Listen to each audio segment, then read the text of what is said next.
Bom dia. O LIVRE informa-nos que este mês, portanto o mês de junho, é o mês mundialmente reconhecido como o mês do orgulho LGBT, por referência à revolta de Stonewall, ocorrida em Nova Iorque em junho de 1969. E com este pretexto, o LIVRE quer pressionar o governo português a insistir na aprovação de uma diretiva antidiscriminação que foi apresentada em 2008 pela Comissão Europeia e está bloqueada no Conselho da Europa, que é o órgão representativo dos governos nacionais. E quer pressionar o Governo e a Assembleia da República a conceber e aprovar uma lei nacional que proíba a discriminação. Foi uma moção que eles apresentaram na Assembleia Municipal de Lisboa. Esta revolta de Stonewall, que aconteceu em Nova Iorque no dia 28 de junho de 1969, é uma data respeitável e admirável e merece ser comemorada por alguns motivos. Porque foi efetivamente espontânea e necessária. Chama-se Revolta de Stonewall a um conjunto de motins que aconteceram por reação a uma investida, a uma carga da polícia, mas aconteceram de maneira violenta e espontânea, sobretudo espontânea. É importante que se perceba que ela não foi organizada nem supervisionada pelos partidos políticos.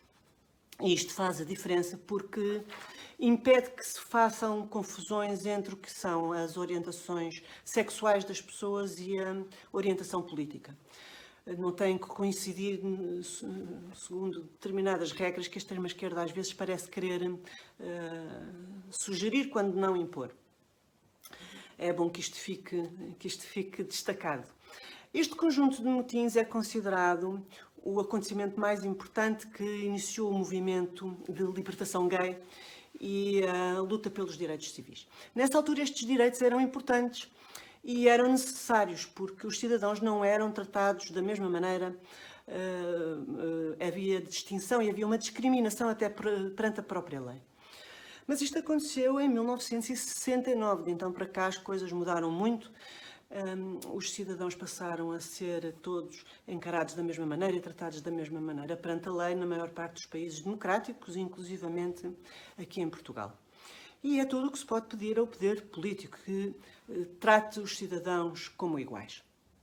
O que não se pode reconhecer é esta entidade abstrata e indefinível, que é a comunidade LGBT, porque ela, pura e simplesmente, não existe. Quando se fala numa comunidade, imagina-se um conjunto de pessoas que criaram laços porque têm alguma coisa em comum.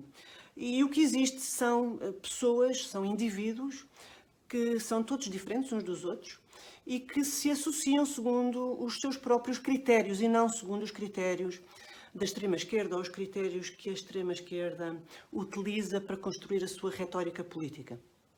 A insistência neste assunto, nos dias de hoje, é uma instrumentalização das pessoas e é uma segmentação artificial da sociedade que até deixa à esquerda, em 1969, já podiam vir andando, já passaram mais de 50 anos. Sobretudo, não se vê aqui, quando insistem em repetidamente trazer este assunto à discussão, não se vê uma tentativa de criar um movimento de concordância ou de concórdia ou sequer de boa convivência. O que se vê é uma tentativa de encontrar as diferenças, de sublinhar as diferenças. O que se vê é uma tentativa de separar as pessoas, de as segmentar. E a extrema-esquerda faz tudo o que consegue para descobrir e até para criar incompatibilidades. Os primeiros grupos eram contra isto vai contra o espírito inicial deste movimento gay. Os primeiros grupos tentavam provar que os homossexuais podiam ser assimilados pela sociedade. Isto era tudo o que eles queriam. E até apoiavam um sistema de ensino que fosse não confrontacional. Eles faziam muita questão nisto. Por fim, o livro pede-nos para interceder a favor de um diploma europeu cujo texto nós não conhecemos, portanto, isso é um pedido que não faz qualquer sentido e o livro também não nos mostrou. E pede-nos para exigir uma legislação antidiscriminação que já existe. Em Portugal, os cidadãos são todos iguais perante a lei e é assim mesmo que deve ser. Ponto final. Até a próxima semana.